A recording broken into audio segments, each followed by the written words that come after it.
Mga buhayang kawatan sa gobyerno! Busog na ba kayo? Nagsama-sama na ang mga sinungaling, isa laban sa lahat.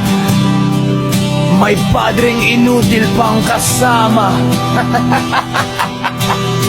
Sara Duterte lang ang malakas!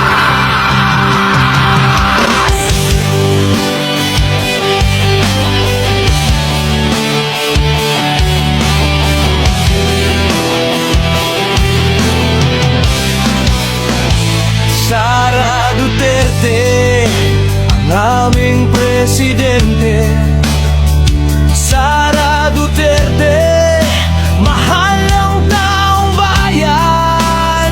Sara Duterte, hindi kayo urungan. Sara